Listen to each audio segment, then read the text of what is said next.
During the conflict, Tehran provided economic, political, and military support to Damascus, and today's visit aims to discuss bilateral ties and comes weeks after Iran agreed to restore ties with its arch rival in the region, Saudi Arabia. We can now bring in France 24's international affairs commentator, Douglas Herbert. Doug, great to see you. Now, why has Ebrahim Raisi chosen this moment in time to visit Damascus? Because he's trawling for business deals, and Iran wants to get its money back. What do I mean by that? Iran and Russia, as you said at the outset, have been the primary reason, the exclusive reason, if you will, that Bashar al-Assad, a war criminal, is still in power 12 years after the civil war erupted in Syria. It's because of their economic and their political, their being Russia and Iran's allies in Syria, including Hezbollah. And so basically, Iran spent tens of billions of dollars in Syria, basically, propping up Bashar al-Assad, if you will, over the war. Maybe $20 to $30 billion are conservative estimates here.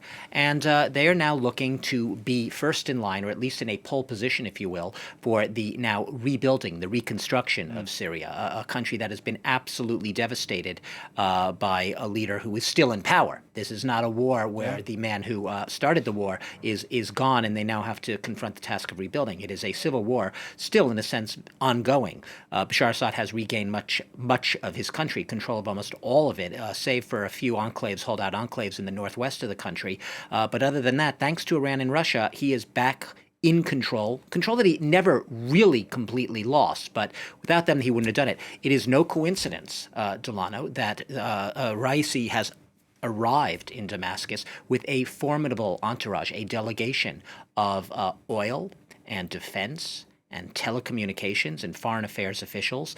They are trawling, like I said, for business deals, an opportunistic realpolitik, if ever there was one, made easier, obviously, by the recent agreement brokered between the arch rivals Saudi Arabia and Iran, brokered by China. So that's obviously paying the way for these sorts of deals to happen. But it's about business here, and Tehran's already gotten credit lines and a lot of lucrative business contracts for things like oil and gas and phosphates, all things that Syria is pretty rich in. Doug, there have been moves from players in the region to bring Bashar al-Assad back from isolation. Essentially, even the UAE has done this. Of course, there's the warming of ties is the euphemism we could use. Warming of ties, what does that mean? It means cynical maneuvering and positioning by the neighbors who, yes, are weary of war in Syria and want to be able to be well positioned for those economic opportunities to bring Bashar al-Assad, a pariah still in the West and much of the international community, back in from the cold. Basically, this diplomatic overture is a complete laying aside, brushing off of anything that even resembles an ethical foreign policy, if you will. So do business with Assad, of course. It's cynical because it really is a dollars and cents move. Saudi Arabia, we know, has been opening up there have been foreign minister exchanges with Saudi Arabia and Syria. We know that Egypt and Jordan and Turkey have also had ministerial exchanges with Syrian officials in recent weeks and months. There are some holdouts, of course. Qatar and Kuwait, chief among them, are not so gung-ho on welcoming Bashar al-Assad back into the fold of the Arab world.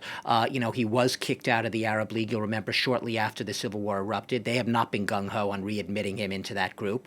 But most of the region is, and Assad himself's already visited the UAE, the United Arab Emirates, and Oman. So this is hardly a shocking development, but what it does show is that everyone is poised right now to pounce on Syria and be there for its reconstruction, for the economic opportunities. And very quickly, Doug, what are some of the risks Iran faces as it looks to deepen ties with Syria? You don't have to look too far. The risks are that any movement of Iran, so far, in Syria itself is perceived, especially by neighboring Israel, as not just a hostile move, but potentially as threatening Israel's national security. And just in the past few days, we've had, obviously not officially, publicly, explicitly claimed by Israel, but, strikes in Syria. There have been hundreds of strikes unclaimed by Israel, but on Syrian targets. Iran-backed forces, Hezbollah, Syrian armed forces, the latest one being around Aleppo, which has shut down the area around the international airport there, munitions depots. It's ongoing.